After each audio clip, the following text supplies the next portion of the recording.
Welcome, everybody. Welcome to the student, the faculty. It's great to see you here and see you quietly enjoying your pizza. We chose quiet food, right? That doesn't really require work, so I hope it works out.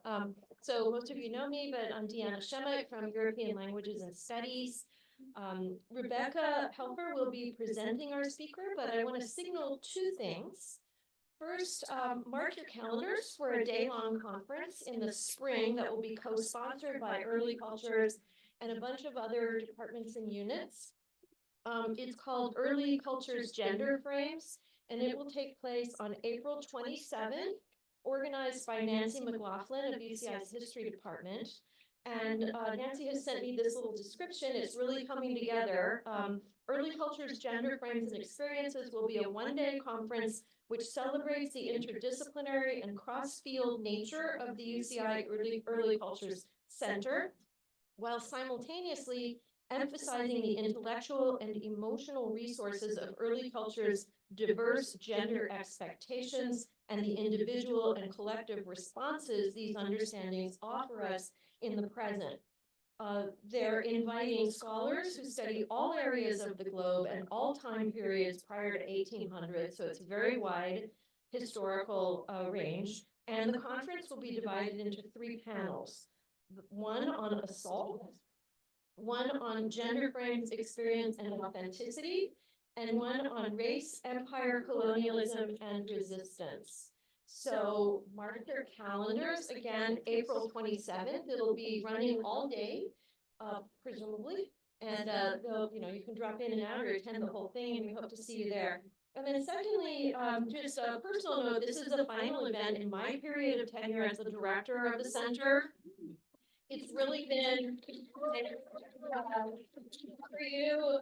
Thanks for a very rewarding 2 years. I'm thrilled to welcome in advance Christoph Lidwin, who's center of the center row, who will be taking over the directorship of the center as of spring 2024, when I will swan off on his sabbatical. And now I'll just turn the floor over. Right. Yeah, that was it. Okay, hi everyone. Thank you so much for coming. I'm gonna not take too long, but I want to give an introduction to my wonderful colleague and friend, Bill Engel, and who I've known for 20 years, I think. Yikes. Anyway, maybe more. Actually, no more. Okay, so it's my pleasure to introduce Bill Engel, who is the Nick B. Williams Professor of Literature at the University of the South in Sewanee, Tennessee. So, like I've just suggested, I've been a fan of Bill's work for a very long time. And when I first came across it decades ago in the context of writing my dissertation on the early modern memory arts, I was struck by an article that he'd written on the memory arts, which he called a manifesto. So I was like, a manifesto, this guy's unbelievably cool. It wasn't just like a tepid essay on, why the memory arts are understudied, but an exhortation to study these arts and why, not least of all, he argued, because they're everywhere in the literature of the period.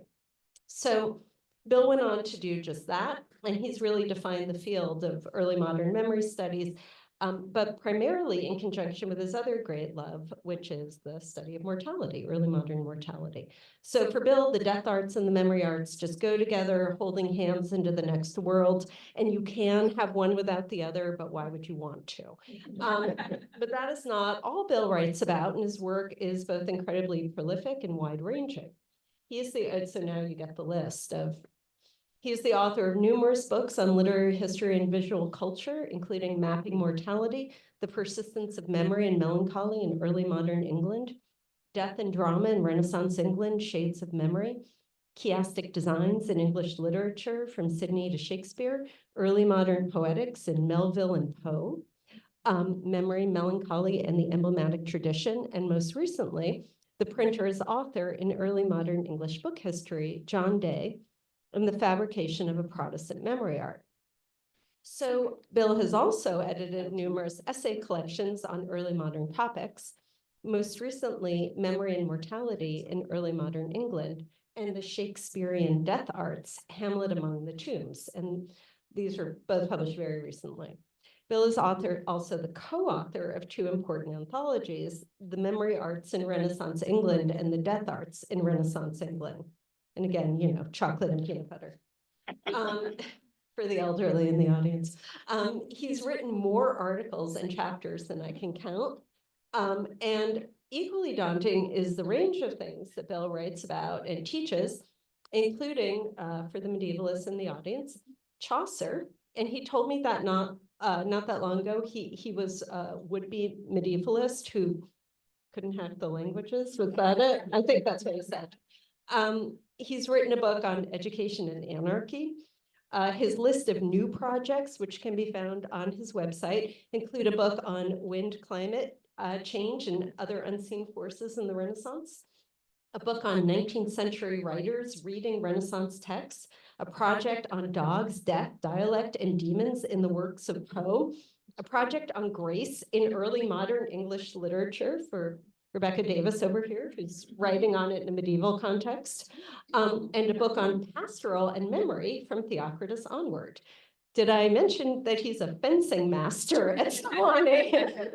There is much more to know about Bill, but that's what you'd expect from a Renaissance man. So as you know, Bill's talk today is on living with death in Renaissance England. Please join me in welcoming him. Wow, thank you. Thank you. Thanks for Alfred. That was, I want to meet that guy. Yeah, Nice. Please help yourself to more pizza and or salad if you like. I don't mind if people get up during my remarks today. Since we are, yes, it moves.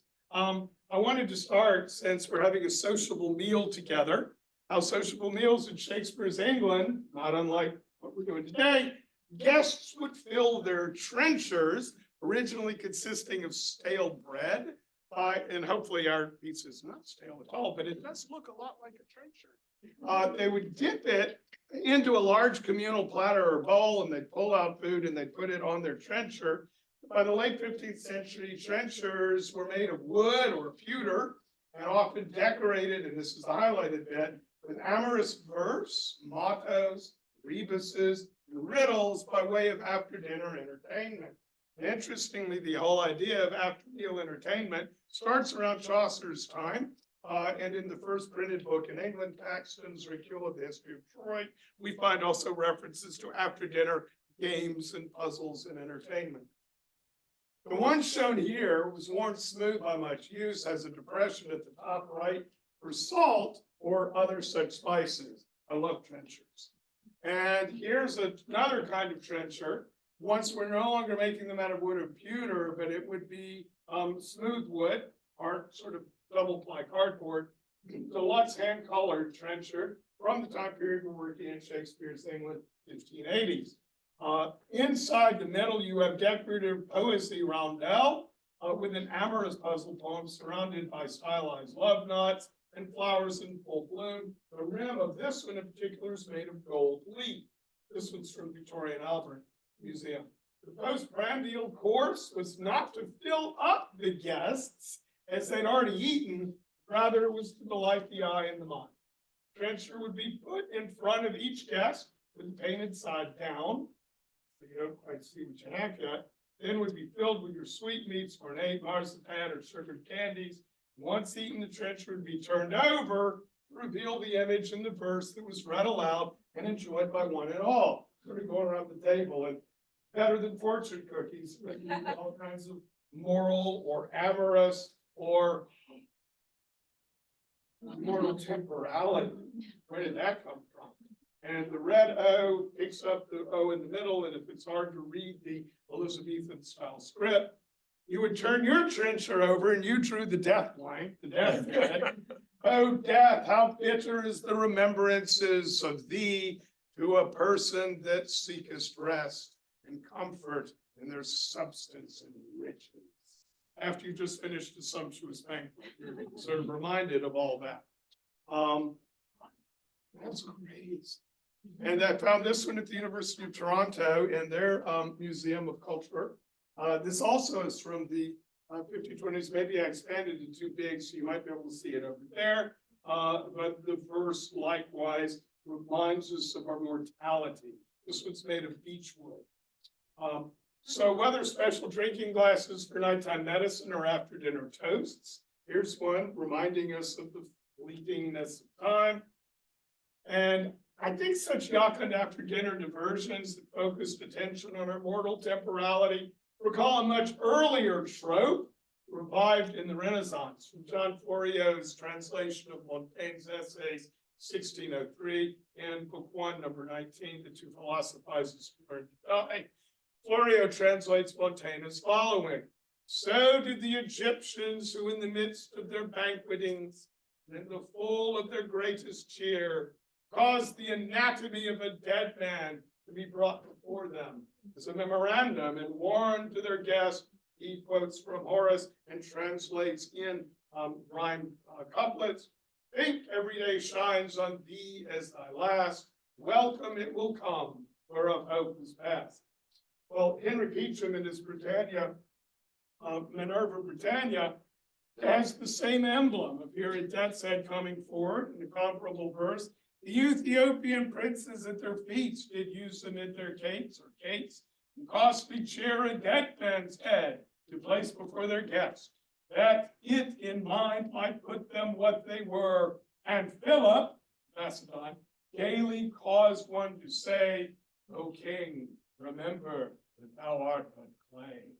If pagans could bethink them of their end and such use of their mortality, with greater hope of their course, let Christians bend under the heaven of heaven's felicity. And other emblematic versions, such as Claude Perrodin's Heroical Devices, translated into English in 1591, picks up the same trope the Egyptians were accustomed in their banquets and feasts to have carried, and so on. I think you get the picture. This is all part of an ongoing revival of the classical Stoical tradition. But it fits also with the more Catholic and ritual versions. These are contemporaneous death's head rosary beads, the earliest 16th century. And that's what I'm calling a kind of new Stoicism of 16th century Europe, overlapping with earlier medieval religious expressions of contempt for things of this world. I also have a picture from Albert Durer's St. Jerome of 1521, a little earlier than Shakespeare, but certainly very much in the air. And in this image, and Durer, as we'll recall, is selling as well in Catholic lands as he is in Protestant. But it's what I call the diagonal axis of salvation. From here, the death's head with St. Jerome. On the one hand, it's just an emblem of his study and thought and his translation of the Bible into the Vulgate, Latin. This diagonal axis of salvation moves from an emblem of the death of the body, properly contemplated, to the word, that is the Bible that he's translating, to bring the word of God to humanity, to the memorial image of Christ's sacrifice that points the way for each person's salvific spiritual redemption. So we come a little bit of a way from trenchers, but the different ways the death's head can be made to signify is what I'm trying to get at, including as just a commonplace. You have not yet had a chance to see the 1948 version of Hamlet with Sir Laurence Olivier. Watch that one up against David Tennant, you decide.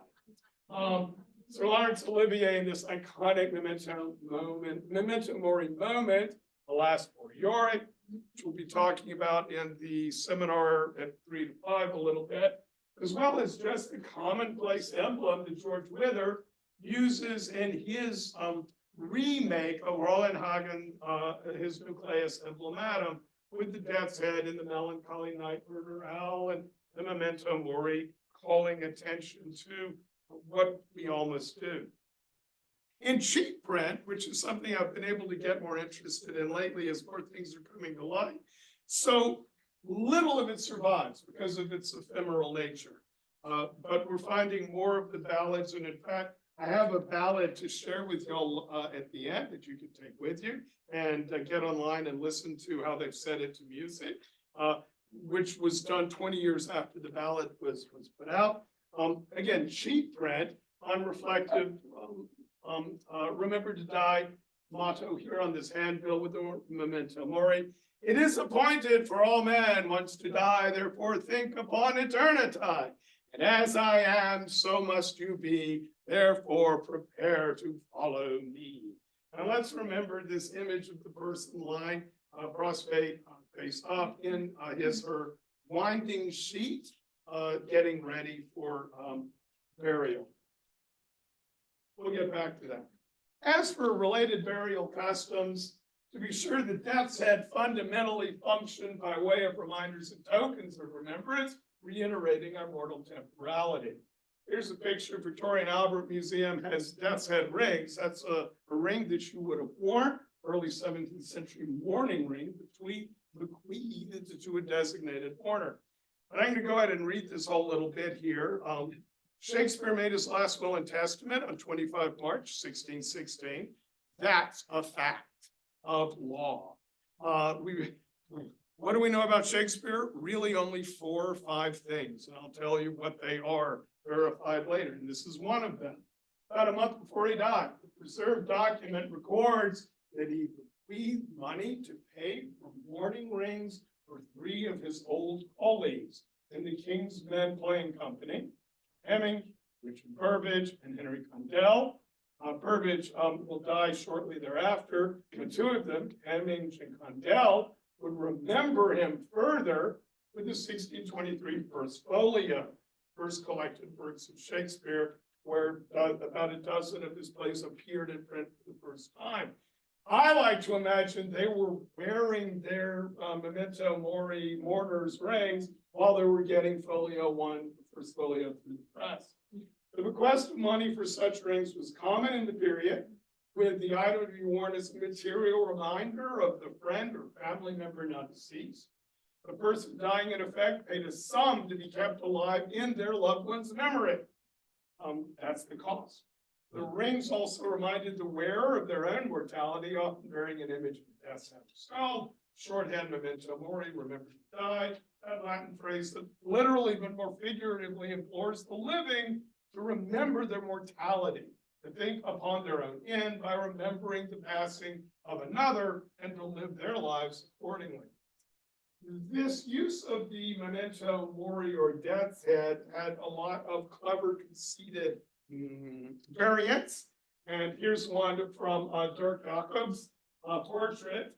And so this is just the mark of a serious person. I've got my skull that reminds me of my mortality. And here I have my carnation reminding me of the secret message that I'm trying to put forward. And Mostard's portrait. Here, the death's head is now a picture of a death's head. I don't need, so in the picture, I just love the mise en abîme element. You don't need the death's head itself being represented, because now in his pansy here, for thoughts and remembrance, but what he wants us to think on maybe more than just this picture of death. Love this one from the same period. Maybe I like it because the little imp devil here reminds me of the devil in Daniel Webster. This lady of quality seeing a reflection in a mirror, but not what is most immediate to her, just outside her field of vision. So we have death and the devil and things of this world in her vanity. But what I want to point out here is this emblem of death is a cadaver, is holding the iconic props associated with that. So that says, hey, I need to leave and go mess with this one. So I need my hourglass and I need my skull handy. So there's as if it's like, look, see, it's just like, my face means something. And here's the devil, just a wonderful devil with, and I just really enjoy the little imps on it. But that's more about Hopper than Christianity. And we can perhaps talk about this image later, other than she's not seeing what is in front of her, but we are, so it's made for us. This one by Jan Steen, the scholar in death. I've made a close-up of death in the background there with the child And I debate whether or not death's coming for the scholar or has death come for his child. And the painting is leaving us wondering as watchers or interlopers in this scene with death quite literally in the shadows. And is the child sleepy, or is the child crying, or is the child? We'll see more. I want to focus more on children and death, but I think it's the scholar who's supposed to be reflecting on mortality with his child with the hourglass there and all these emblems of learning, the globe in the book, and what boots it in the face of our mortality. Many of us will be familiar with the Hans Holbein the Younger double portrait of 1533, with the enigmatic memento mori anamorphic design and a visual catalog of all these vanitas or vanity emblems in place there. This is the one in the National Gallery. It's a little bit bigger than this, but here's, of course, that floating anamorphic design. People over here, you're sitting where you need to be to see it, right here is about right, to see it how it resolves into a death's head. Otherwise, it just looks like a blob. It was a fun visual trick of the period. Talk more about those later. One of the things I would call attention to here is Holbein gives it a shadow. As if within the world of the representation, it is a thing there in place, phenomenologically present in that moment. Always stunned by that. Holbein was no stranger to playing with these various conceits of mortal temporality, and he enjoyed great, like his contemporary juror, enjoyed great success in both Protestant and in Catholic marketplaces. There was nothing inherently on either side of the religious divide, and he's able to sell. Here, death is picking up this from here, the scholar's death's head, or the astrologer, and say, oh, so in the poem that I didn't reproduce here, says, so you can predict all of the ephemerides. Can you predict when you're going to die? And come with me. And here's a close-up of that as well. One of the things I like to emphasize is that Holbein would draw these, and he had one of the best engravers, Ulzberger, who was able to cut what he wanted. So Holbein is able to bring out a lot of these visual conceits. Here's three more of the morts, as they were called in England, from the French for the animated cadavers, leading and sometimes mocking and taunting people of all social stations and degrees with attributes proper to their status, craft, or trade. And these are among my favorite, because the fool who usually plays the bagpipe and leads the way, and we could talk about the Miller's Tale and his bagpipe in the Canterbury Tales, playing this as they're leading a kind of procession of the dance of death on their way to Canterbury. Talk about that later. But there he's got his fool's bladder and baby, and he's not quite sure, like, I don't know, who are you? You're playing my pipes? And off he dances. Death has usurped the mitre of the prelate who's holding his Bible up. It's not helping him to defeat death. And the soldier who deals in death. Every now and again, Holbein will do something like turn the hourglass sideways. Time's up. Come on with me. Little subtleties that he likes to include. These are from, and again, Holbein is following an ongoing tradition. These are 1450s hand-dressed block books that show other figures of death, about which more later. The fact that the dog sees the mort here, I think, is important. It's not just like Pericles hearing the music of the spheres. It's there for everyone to see.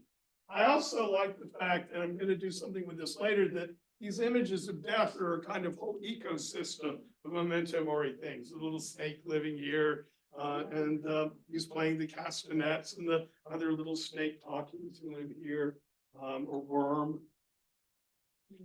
Getting a little more serious. John Day's printed book of Christian Prayers, 1569, known as Queen Elizabeth's Prayer Book, is essentially, I argue, a Protestant book of hours, where Day has taken an earlier Catholic form, smuggled into it all this Protestant information he wants there for the Elizabethan church settlement. This particular version of it is hand-colored at the workshop at Lambeth Palace, set up by Archbishop Matthew Parker, and the image is used with the permission they took images for me at Lambeth Palace Library. So here's death with the infant, this unseen wind sort of moving the cape. The fear not me, though I grisly be, says death with the infant. I also want to show this is the beginning of the Dance of Death of Women. This ends the Dance of Death of Men sequence in the border illustrations. So Queen Elizabeth would be seeing how the Empress and Queen are themselves taken by death. And this we call it her prayer book because this was the presentation copy given to her. And the usual printed versions aren't colored like this, which many still exist. So I want to have us look at the infant and think about the harvesting of the women here, starting with the Empress and Queen. From that earlier Dance of Death tradition where all social groups are brought together, and here is Death leading the way. But I want to call attention here to the infants, that always to draw up all of society, but that special place we have, the sad place for death and childbirth, of so common during the period. You get the same infant here when everyone is subject to death. Here what the artist has done is let the child look out at you and make that direct contact that is starting to come into perspective with people like Dürer, who's looking straight out at you, or the image of Christ looking straight out at the viewer and impelling you into the image to make you part of the march and the walk. So the Latin tag, as I mentioned, translates everyone is subject to death. William Dugdale will redo this in his History of St. Paul's about 100 years later, when he is trying to bring back a lot of the monuments that have been destroyed owing to the civil wars and coming back. So he preserves, among other things, one of the best known images that y'all probably know as early modern scholars, John Donne depicted in his funeral winding sheet, shown as if issuing from a burial urn. This is the one that you can still go see if you tip the right person the right amount. In Westminster Abbey, it'll take you there. Otherwise, like, oh no, that's off limits. Really? It's off limits? Can I please just step up there? And that's what you'll see. But this is how Dugdale had it represented. Luckily, Dugdale preserved Collett's tomb, which isn't still there, his final resting place shown in apogee, representing the one who is dead, as he was in life, depicted above and overlooking his own transient tomb, as we called them.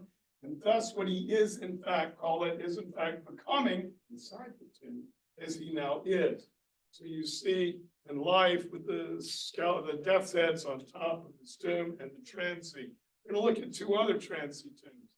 This one from John Fitzalan, who died in the 100 Years' War down in France, 7th Earl Arundel at Arundel Castle in Sussex. So there he is in life, and there he is as a memento mori, as a reminder of what, to all of us, what he is becoming in the tomb. Some of you may know, in the 1850s, when Victorian people loved to open up tombs and see what's in there. So, oh, Thomas More's head, oh, Earl of Arundel. What are we gonna find? And they did find, in fact, he was missing the leg, which confirmed that he was hit by a big bullet, something between a bullet and a cannonball, in northern France. And so they identified that was him. Here's another of these memento mori tombs. Some of you may know that Henry VIII, when he was Prince Henry, had a tutor, John Skelton, arguably the first poet laureate of England.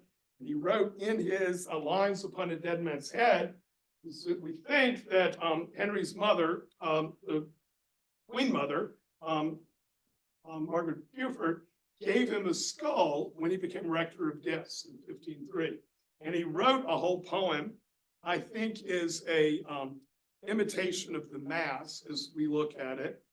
No man may him hide from death hollow-eyed, with his worm-eaten maw and his ghastly jaw, gaping aside, naked of hide.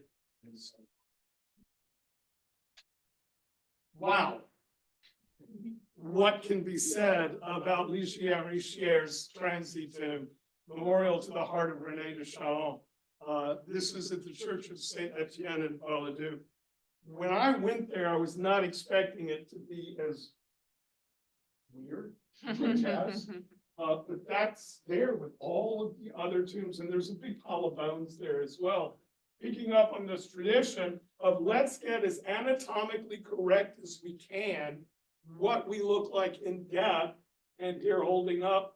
Some people speculate the heart, statue of the heart, the representation of the heart, originally was or contained the heart of Rene. I can't confirm or not. Oops, went the wrong way. But you get the idea of the anatomic. So Helcariah Crook, some of you work in the history of medicine will know, his compendium of all of the great European treatises of the time, translated into English and given and rendered in drawings. Here is the title page, and there is a close-up of the figure, anatomically correct, who has flayed his own skin. To hold it up for us so we can see it displayed. But this is scientific, and we're supposed to have an objective surgeon's eye about it. And even so, Crook, will include images like this one on the left, as well as this one on the right, where it's identifying all of the muscles for us so we know what to do. So even in the most up-to-date compendium of medical knowledge showcasing the observational approach to experimental anatomy, practiced in the university-trained surgeons by them, such as Helcariah Crook, the human body remained a site of inescapable reflection on mortal temporality. Crook's frequent references to the soul, using Plato's formulation of the body as a microcosm, little world, mitigate against the desacralizing materialism inherent in investigative enterprise of early modern surgery. Tensions of the age are expressed in his revival and use, commonplace poetic analogies, while describing cutting-edge approaches for disclosing the mysteries of what it means essentially to be a human being. I'm going to wrap up with the Dulwich Picture Gallery. Some of you saw the poster for the presentation for today. We're going to get there. But the Dulwich Picture Gallery, I particularly like. It was the first purpose-built public art gallery in the UK, and ever to be open to the Republic, and it remains one of Britain's most valuable and artistic architectural treasures. They advertise on their website that they'll provide you with the, and watch what they do here, a picture-perfect art gallery wedding in London, which is rather different from the 16th century wedding portrait in their collection. That's the wedding portrait. I'll say that again. That's a wedding portrait. It was commissioned for them, which basically says, behold our end. It has both of their initials. Down here, the dates and their particular identifying heraldic arms. The word of God hath knit us twain, and death shall us divide. So quite literally, they're taking their wedding vows in front of the body of death. This is a little bit different from how I think the Dulwich Gallery wants to have you represent your wedding. Even in the wake of the global pandemic, modern culture still tends to depersonalize and institutionalize death. I think it's very different from the Renaissance. Making it easy to avoid sustained reflection, like having your after dinner death's head, sustained reflection on the concrete finality and individuality of our end. Attention is always seemingly otherwise engaged. And thank you all, by the way, for having turned off your beepers and so on. In this regard, Shakespeare's England could not have been more different from contemporary times, and yet saw this street art this summer. And it looks a lot like a cell. Who's being called? Is it for you? That's all the slides. So thank you very much. I'm happy to.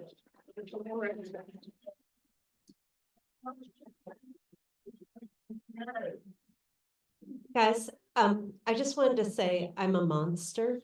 I forgot to thank Dan and Early Cultures for sponsoring this. Thank you all. That was a wonderful talk. And I'm going to sit down because Bill is perfectly capable of calling on people, but thank you for that great talk. Thank you. Thanks for y'all's close attention. I'm happy to go back to any of the images if I can figure out how to do that. Hopefully some of them are indelible in your mind's eye. I did pictures. Oh, good for you. Pictures are always worth 20,000 words. At least that's what my editor says, no more than 20,000 words. Yes. I'm just wondering if you know when it started being. Yes, that's a great iconographic question, and we have references. Oh, sorry, the question is, when does Saint Jerome have his lion? When does he have his skull? What's going on with the iconography of Jerome? Like so many things in visual iconography, it starts as written text and letters to the seriousness of his mortification of the body. I do not know the actual first image of Jerome with the skull and or his lion, but they are talked about before. The lion being an emblem of his strength and virtue. So in general, when does the skull represent seriousness? Like when does that start? Yeah, the question is, when does the memento mori, the skull, start showing up as an emblem of someone serious? I think it's this period, it's after the 15th century. According to most of the scholars I look at, with the dance of death, a change happens as we move from Kronos with his scythe to death holding a scythe. Those images start happening, what a surprise, around the time of the plague of 1349, 46 to 49. So we start seeing more representations of death. Then what will happen is the representation of the death's head. Think of Titian's portrait of the young man. That's when I think it gets popularized in the visual arts, as if I'm a foppish young man, but I'm holding a skull, oh, I'm serious. I'm going to grow up to be somebody important. Or Hamlet in the cemetery is sort of, I call it as memento mori. It's not a kind of Jesus moment. It's a memento mori moment. You're, and you. Just sort of hits. It's not any old skull. Someone had it, but it becomes iconic as Hamlet with the skull. That's a great question. And these are the kinds of, there are answers, but they're always going to be sort of approximate about when does, I was telling a friend of mine the other day about the 100 monkeys syndrome. If you teach a monkey a behavior and then by the time 100 of them are doing it, it's become sort of the way things are done. It's the same with when are we using the skull as a mark of seriousness. Certainly in the late Renaissance, early Baroque, but it becomes a pan-European phenomenon for me, at least it's as much happening in Germany as in Sweden as in Spain. Question, please. Sarah Hamlet, but That's okay. It's a book you can read throughout your life. from the little like scene with like Hamlet and like York's skull, wasn't that like I remember like it was meant to be like some sort of like weird, I guess like reprieve or break before like the big like finale, right? Yes, So like in that it's a wildly comic scene. then, like, Wild laughter in the throat of death.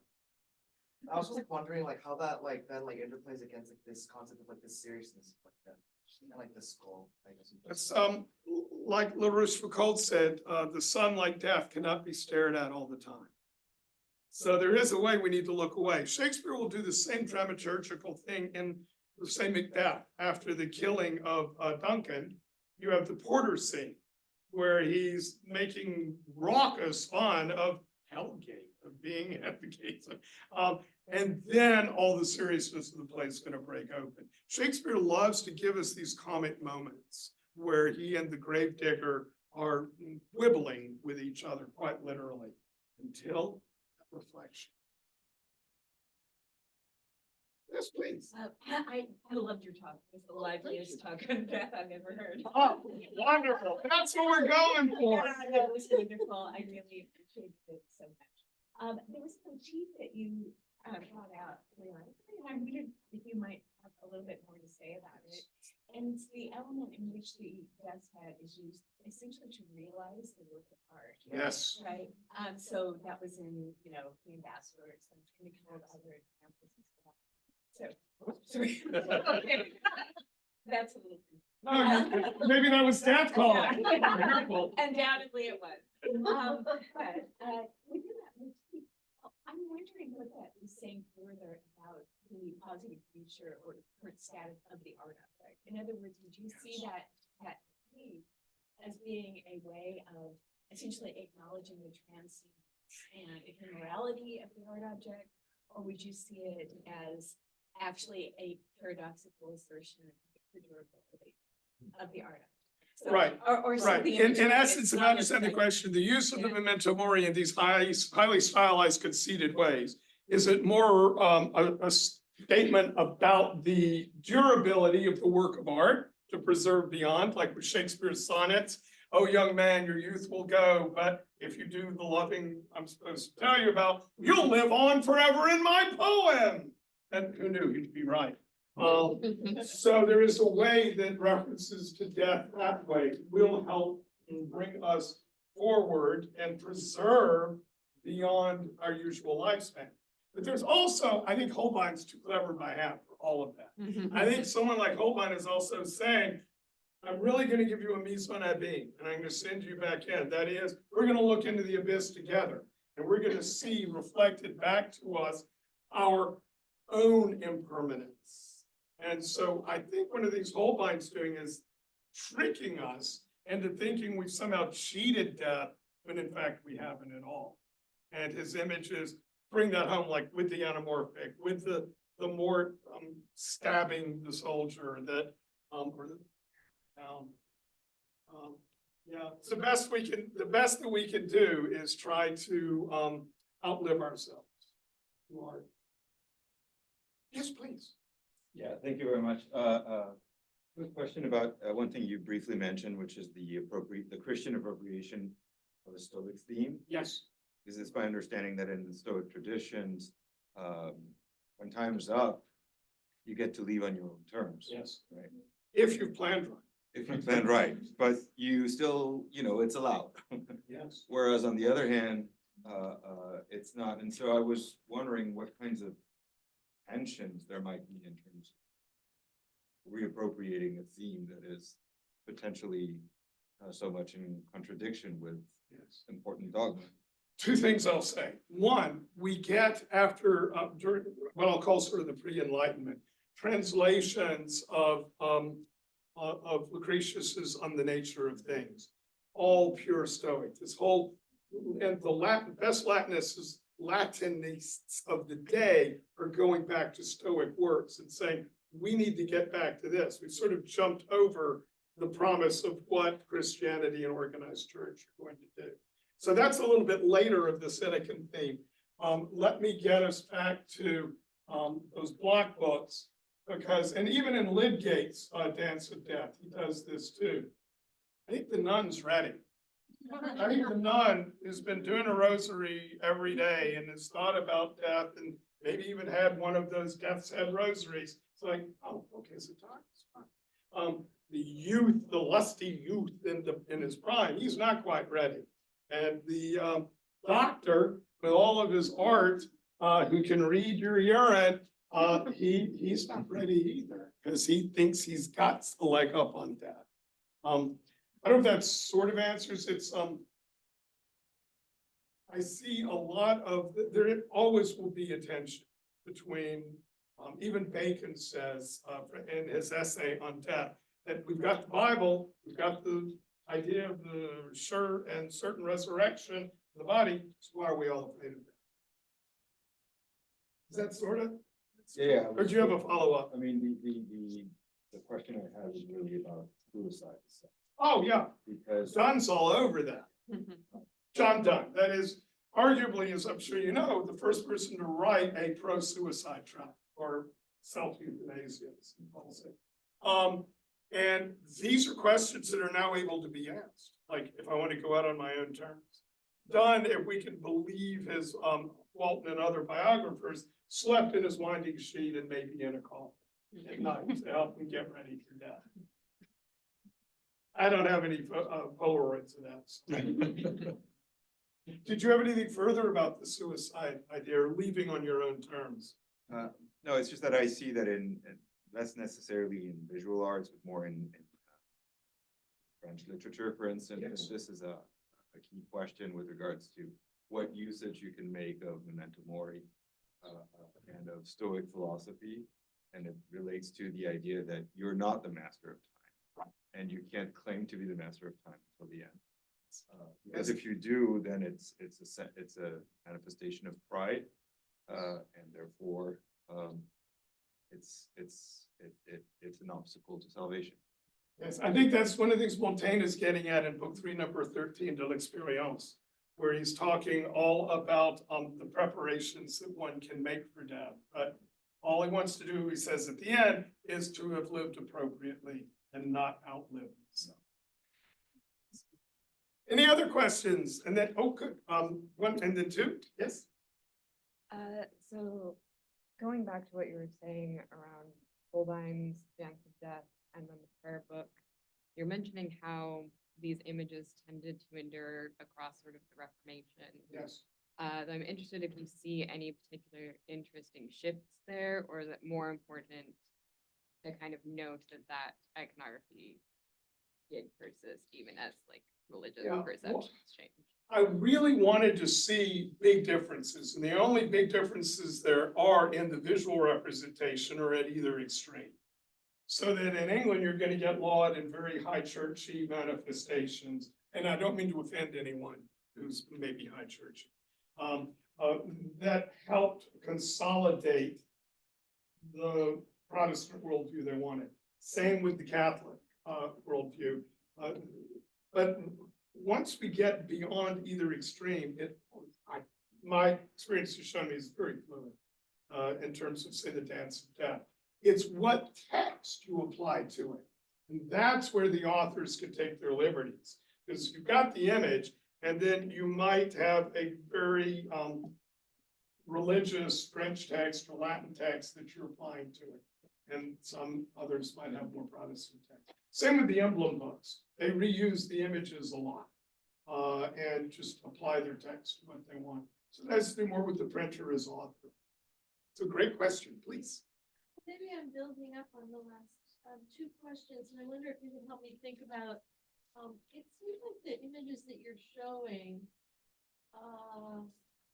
you know, in these images, with the possible exception of the nun who seems very docile Yes, and happy, it seems like the death exits are very final. They're gestures of closure.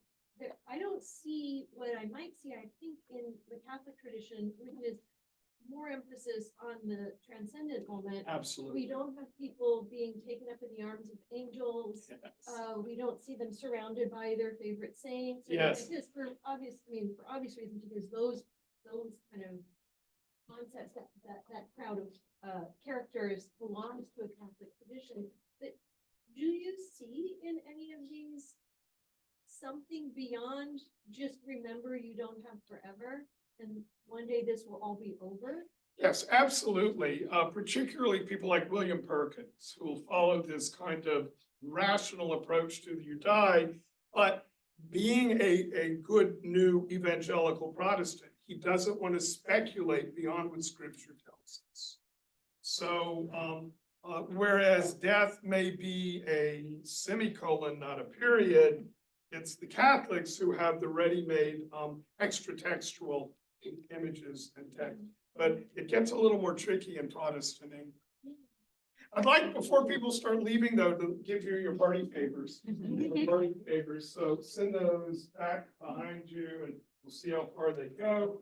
This is a ballad, the doleful dance and song of death, entitled Dance After My Pipe to a Pleasant New Tune. We'll see how far they go. Okay, we'll send back there. Be sure to take a picture of that if you want. And on the back, I've given you a transcription from a later version of the ballad. You can also get online, and a colleague of mine found the music and the instrumentation, and you can hear how redundant it actually sounds. But it all depends on the erotic, Thanos and Eratos always go together, erotic notion of the dance of the shaking of the sheets, which you can figure out how that fits in with the erotic imagination. So the poem is, can you dance the shaking of the sheets and dance that every man must do? Can you trim it up with dainty sweets and everything that longs thereto? Make ready then your winding sheet. See how you can bestir your feet, for death is the man that all must be. This wonderful ABABCCC, this redundancy that follows each line.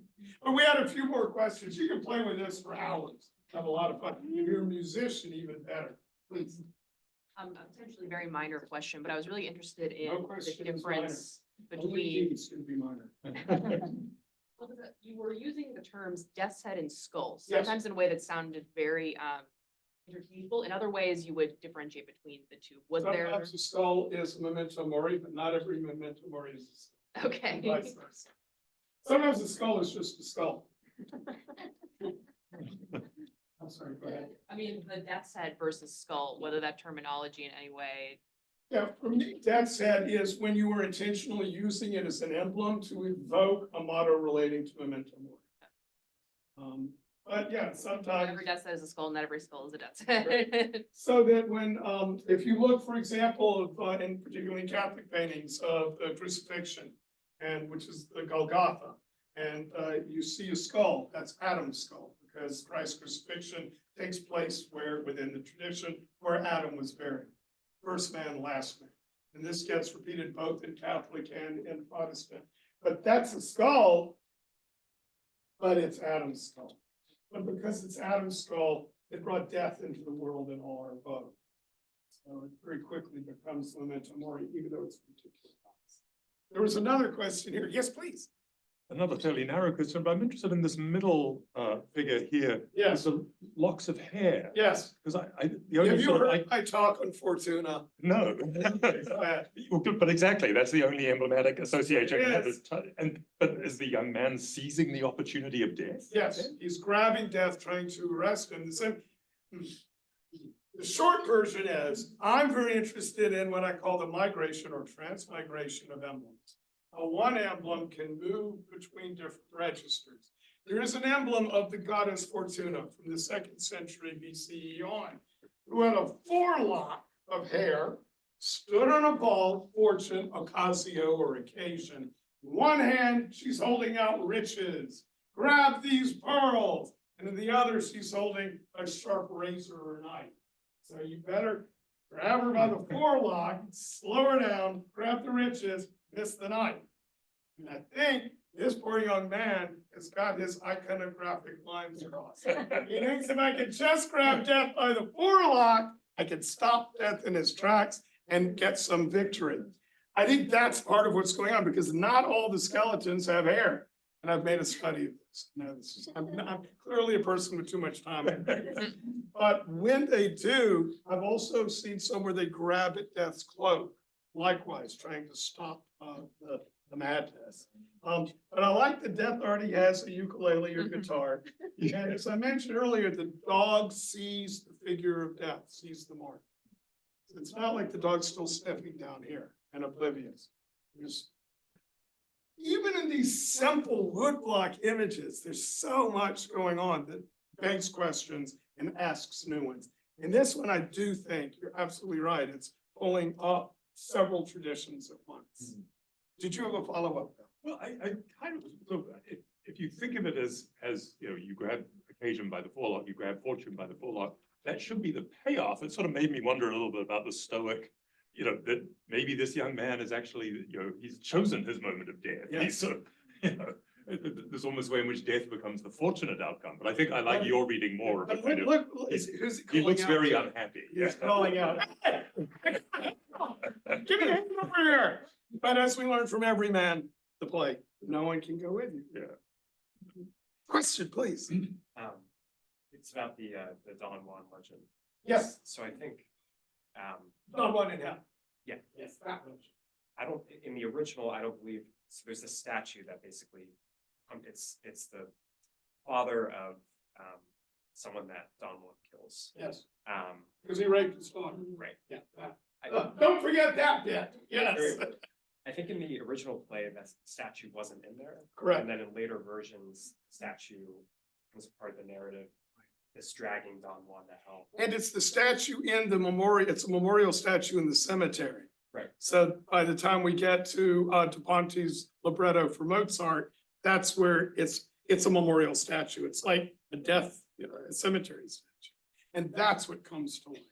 And that's why the iron. Is that, was the impulse to kind of imbue literature with memento mori? The reason for that appearance, or? I don't mean to evoke Foucault too much, but I think there really was an epistemic break. I know we no longer like to talk about that epistemic break, that break in how we imagine things from the Renaissance to the Enlightenment. I think there's a break. I think it has to do with a rise of Stoicism. I think it really has to do with the 30 Years' War.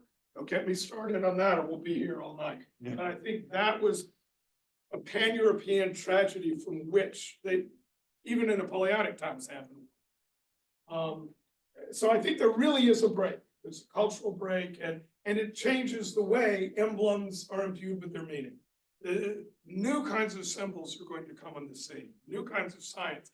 We already could see an intimation of it even in the 1630s with the medical texts that we know, we've done vivisection, we see how things work, we're still gonna have death holding or a skeleton holding an elbow. That's hard to shape, and it's not gonna mean the same way as it meant in the 1490s. Does that make sense? Anyone else, please? I'm interested in the heart. Who in? And you started in the beginning talking about how the Egyptian sort of. Had a dead man brought to their feasts. And I was wondering if, in connection to the statue, Oh. the French statue, Yes. the sort of holding up potentially holding up a heart. Yes, well, now it's only a representation. Representation of a heart. Yeah. Was there any? Does that signify any kind of triumph? Is there any kind of way in which the heart does come to play with these questions of death or representations of death? Is it? Yes, Okay. part of the short answer is we think about, from the Catholic tradition, the flaming heart. And the heart as emblematic of God's love. And I think here, it was not uncommon, more in France, northern France particularly, over southern France, to take body parts and bury them separate. Even Mary Queen of Scots, they're moving livers here and hearts there. And so with Rene of Chalon, I think the heart they wanted to encase as a kind of memorial. And in that same church, they have saints' bones, they have ancestors' bones. Relics become very important in this Catholic tradition, of which this is an example. So, yeah, I think the heart and all that it signifies goes way back. There's whole emblem books devoted to using hearts and the heart in lots of different ways. Francis Quarles' Hieroglyphics and the Life of Man is one of my favorites.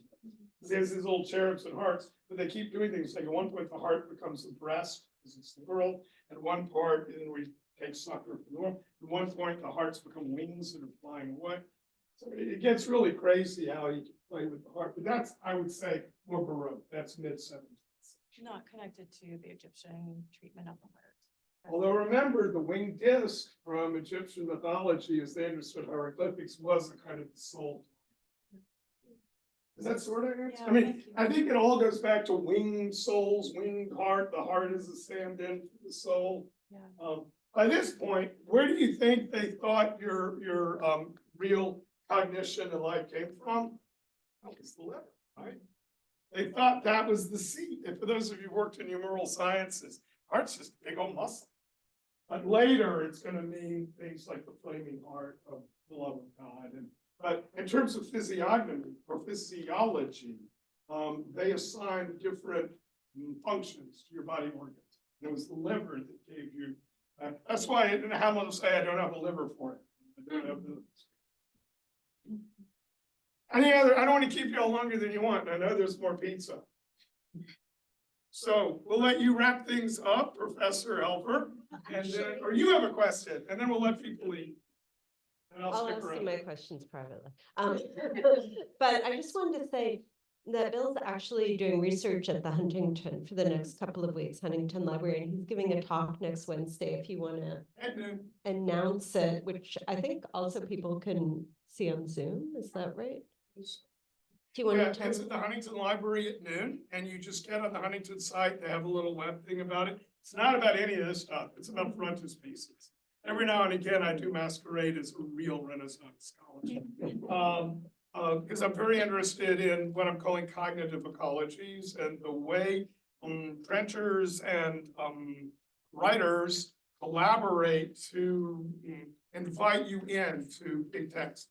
Like the third edition of Montaigne's essays in English, the third 1632, as a frontispiece, as if you're entering a city of memory, and as if you're going into the text and what you can expect. So that's what that's all about. I love that stuff. Love stuff. Anyway, yes. Please feel free on my website to send me an email. I'm happy to answer questions and do any follow-ups. What is my website? They're smart people. Wait, would you tell them? Yeah, sure, it is. Oh, wait, hold on. I can do better than tell. I can show. 20,000 words. Yeah. Under the sea. Let's see. This is fun seeing all these backwards. Well, how we started. Here we go. I didn't put it. It's Wengel, W-E-N-G-E-L, at C1E.edu. Wengel, I'm happy to chat with anyone because I don't have graduate students. I have all the time in the world. Okay, just quickly, what's your website? That's right. Oh, you gave the website. Sorry. That's Okay. my email address. That's My what I thought. website